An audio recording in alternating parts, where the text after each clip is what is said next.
Hello students, welcome back to my channel.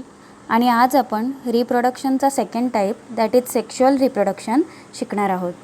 व्हिडिओला सुरुवात करण्याआधी तुम्ही जर का माझे आधीचे व्हिडिओ पाहिले नसतील तर ते सुद्धा नक्की पहा. त्यांची लिंक तुम्हाला खाली डिस्क्रिप्शन बॉक्समध्ये मिळेल किंवा तुम्ही डायरेक्ट माझ्या चॅनल पेजवरती गेलात तर तिथेसुद्धा तुम्हाला सगळे व्हिडिओज मिळतील. व्हिडिओ जर का आवडला तर व्हिडिओला लाईक आणि शेअर नक्की करा आणि सबस्क्राईब करून सबस्क्राईबच्या बाजूचा बेल आयकॉनसुद्धा नक्की प्रेस करा. चला तर मग व्हिडिओला स्टार्ट करूया.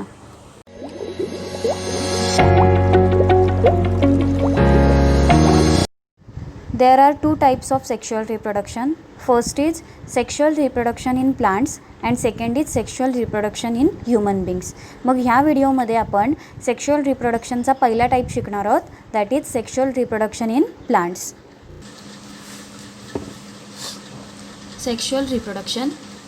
Sexual reproduction always occurs with the help of two germ cells.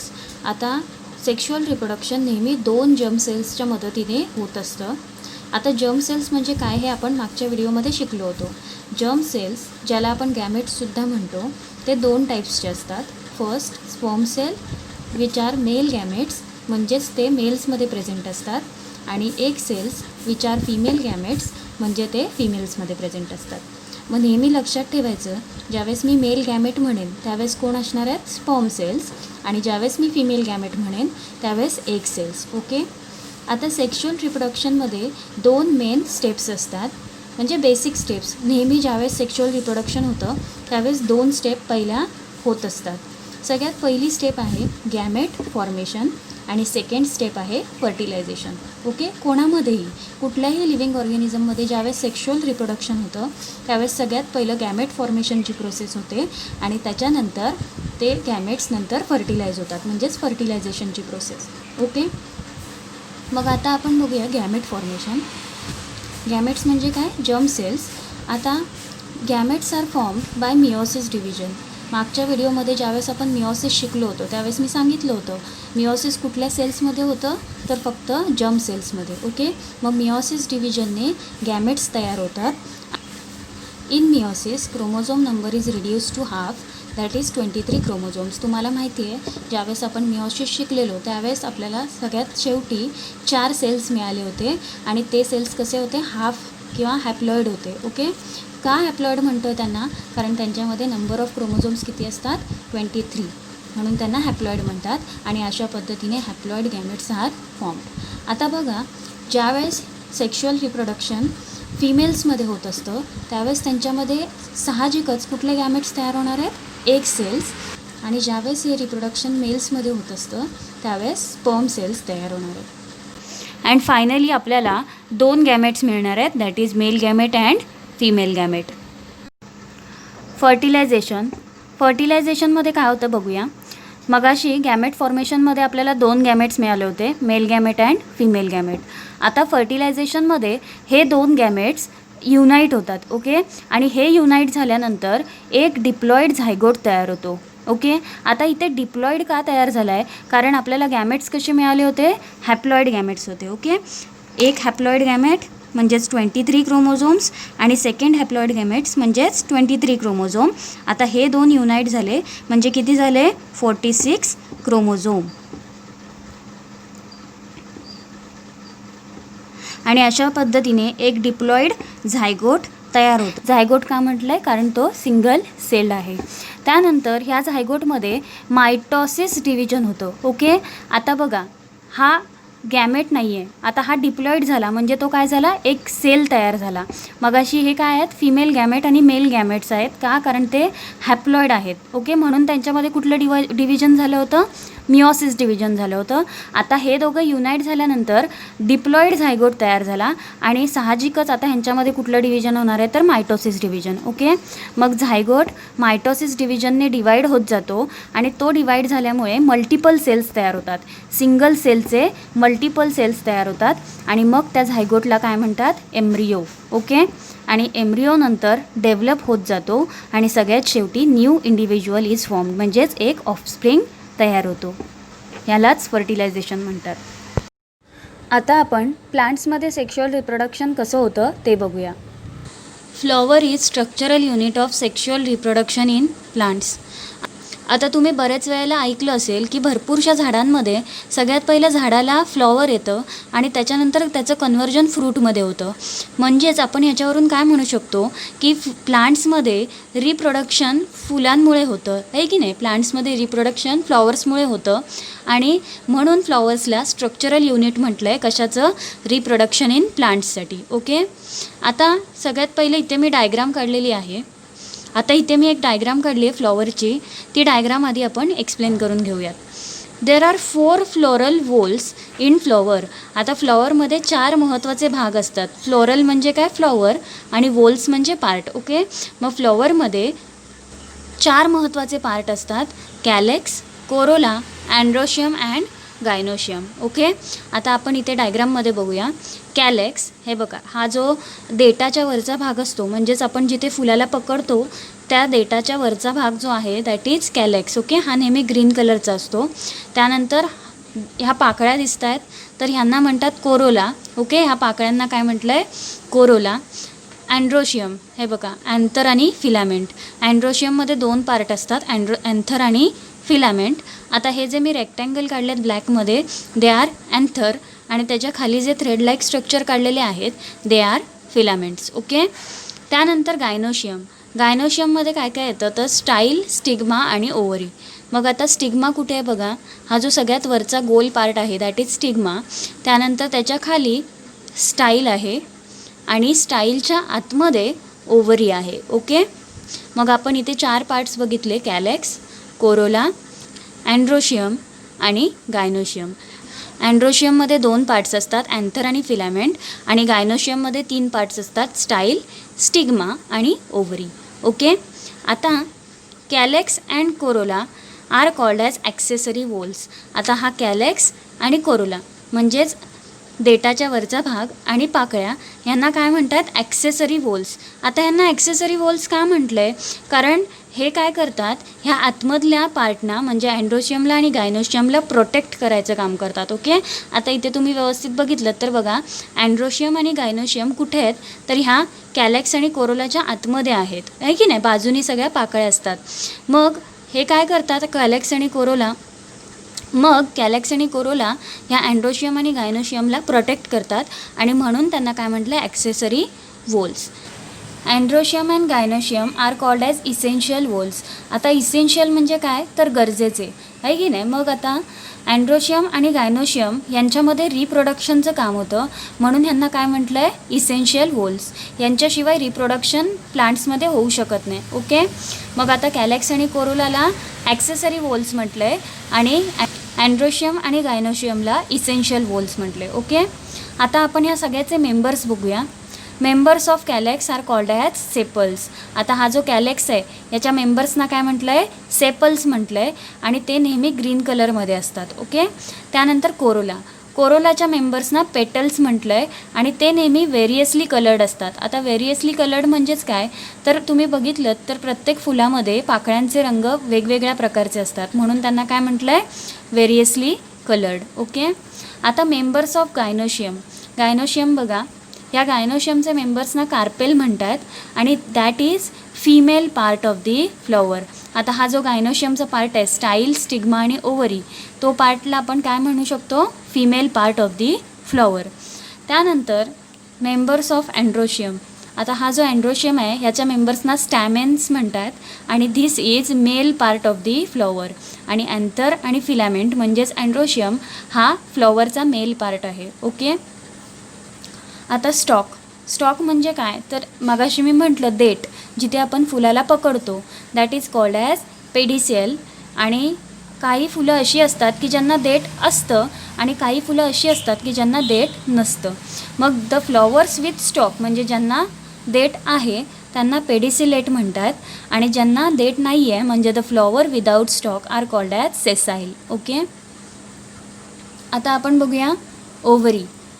Ovary is at the basal end of the carpel.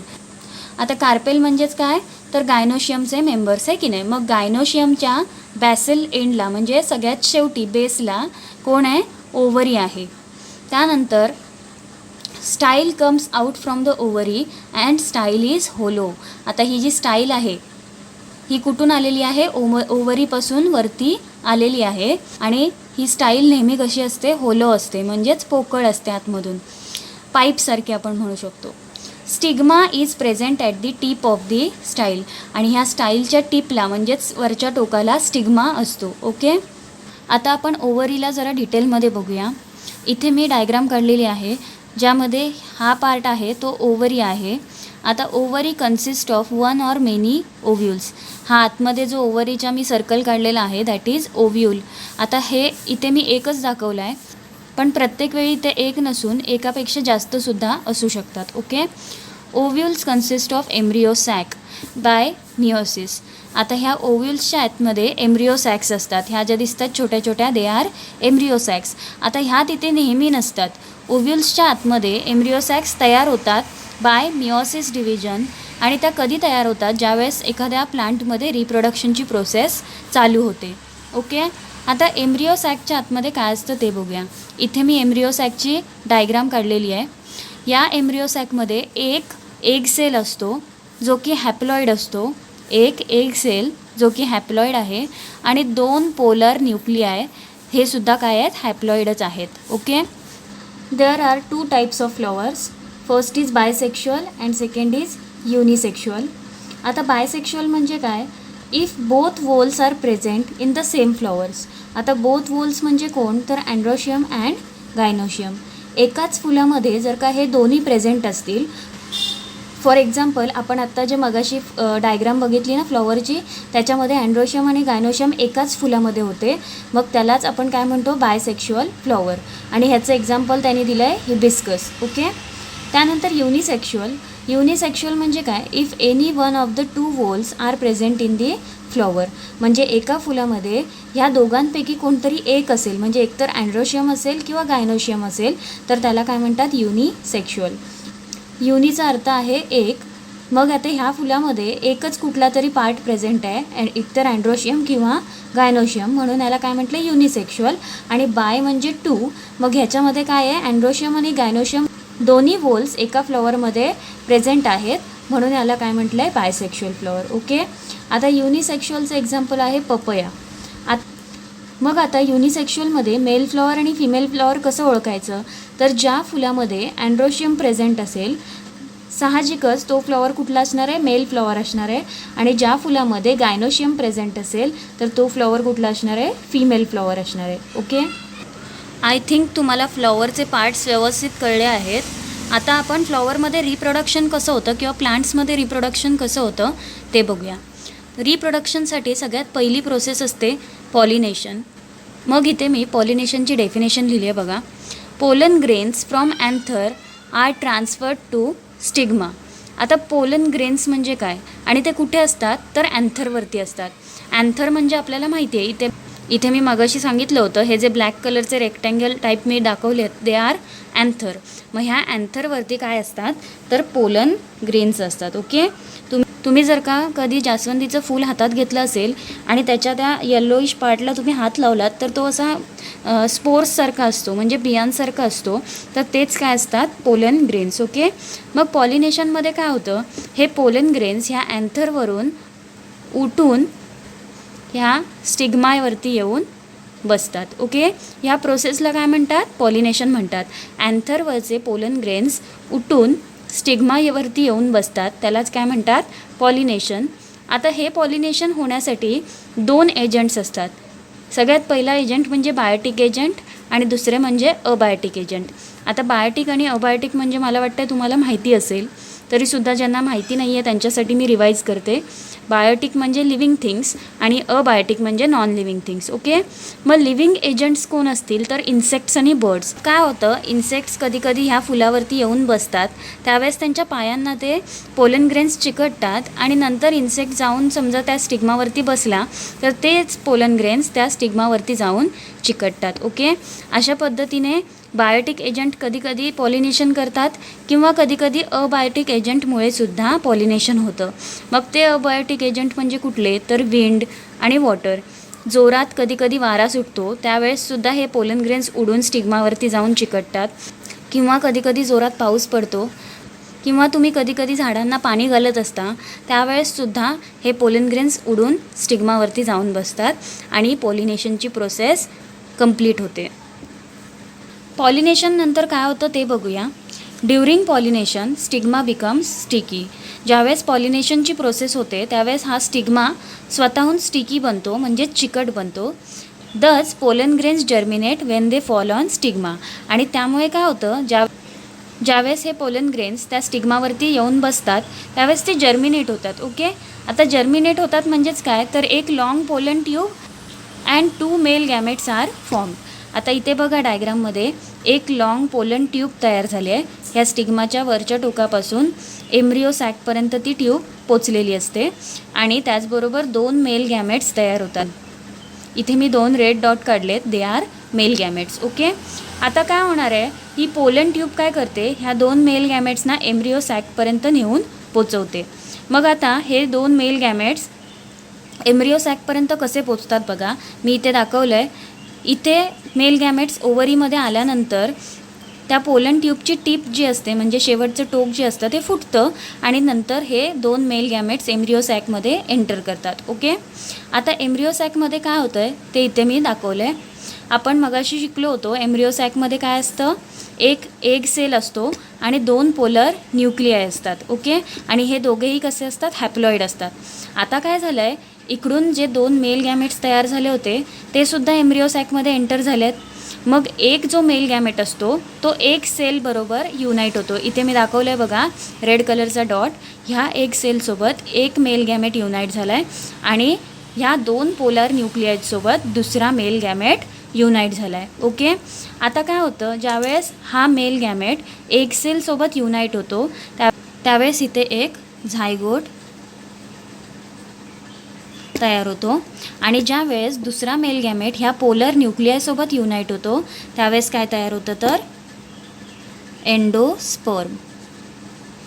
Okay, इथे मी सांगितलं आहे बघा 1 मेल गॅमेट्स युनाईट विथ एक सेल आणि त्याच्यातूनच झायगोट तयार होतो which is single celled and other male gametes unite with 2 polar nuclei and endosperm is formed. Okay, आता ह्या झायगोटमध्ये मायटोसिस डिव्हिजन होऊन तो ग्रो होणार आहे, पण त्याला ग्रो होण्यासाठी काहीतरी न्यूट्रिशन लागेल ना, मग ते न्यूट्रिशन कोण पुरवतं, तर हे एंडोस्पर्म पुरवतं. ओके, आता ह्या प्रोसेसमध्ये 2 न्यूक्लियाय आहेत म्हणून ह्याला काय म्हटले, डबल फर्टिलायझेशन.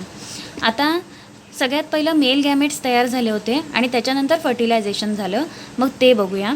इथे बघा ज्या प्रोसेसमध्ये जर्मिनेशनमध्ये 2 मेल गॅमेट्स तयार झाले होते, म्हणजेच ही कुठली प्रोसेस झाली, गॅमेट फॉर्मेशन. आणि त्याच्यानंतर हे मेल गॅमेट्स एम्ब्रिओ सॅकमध्ये जाऊन युनाईट होतात, म्हणजेच फर्टिलाइज होतात. ओके, मग ही कुठली प्रोसेस झाली, फर्टिलायझेशनची प्रोसेस. आणि अशा पद्धतीने सगळ्यात शेवटी एक झायगोट आणि एंडोस्पर्म तयार होतो आणि या झायगोटला न्यूट्रिशन द्यायचं काम कोण करतं, तर एंडोस्पर्म. ओके, पॉलिनेशनचे पुन्हा 2 टाईप्स असतात, एक सेल्फ पॉलिनेशन आणि सेकंड इज क्रॉस पॉलिनेशन. सगळ्यात पहिलं आपण सेल्फ पॉलिनेशन म्हणजे काय ते बघूया. Wien pollination involves only 1 flower और 2 flower born on the same plant. आता याच्यामध्ये काय होतं, एक झाड आहे आणि त्याच्यावरती 1 किंवा 2 फुलं त्या सेम झाडावरती आहेत आणि त्याच्यामध्ये जर का पॉलिनेशन होत असेल तर त्याला सेल्फ पॉलिनेशन असं म्हणतात. ओके, आता आपण क्रॉस पॉलिनेशन म्हणजे काय ते बघूया. When pollination involves 2 flower born on 2 different plants of the same species. आता इथे काय म्हटलं आहे, 2 वेगळी झाडं आहेत पण ती एकाच जातीची आहेत. फॉर एक्झाम्पल 2 जास्वंदीची झाडं असतील आणि त्या दोन्ही झाडांवरती 2 वेगळी फुलं आलेली आहेत आणि त्या 2 फुलांमध्ये जर का पॉलिनेशन होतं आहे तर त्याला काय म्हणतात, क्रॉस पॉलिनेशन. ओके, आता डायग्राममध्ये जर का बघितलं तर बघा एका झाडाच्या 2 प्लांट्सवरती पॉलिनेशन झालं आहे आणि त्याला सेल्फ पॉलिनेशन म्हटलं आहे आणि बाजूला एक सेपरेट झाड दाखवलं आहे आणि त्या आधीच्या झाडाच्या फुलासोबत त्याचं पॉलिनेशन झालं आहे आणि त्याला क्रॉस पॉलिनेशन म्हटलं आहे. ओके, आय होप तुम्हाला आजचा टॉपिक व्यवस्थित कळला असेल. काही प्रॉब्लेम्स असतील तर तुम्ही कमेंट सेक्शनमध्ये विचारू शकता. व्हिडिओ जर का आवडला असेल तर व्हिडिओला लाईक आणि शेअर करा. त्याचबरोबर सबस्क्राईब करून सबस्क्राईबच्या बाजूचं बेल आयकॉनसुद्धा नक्की प्रेस करा. थँक्यू.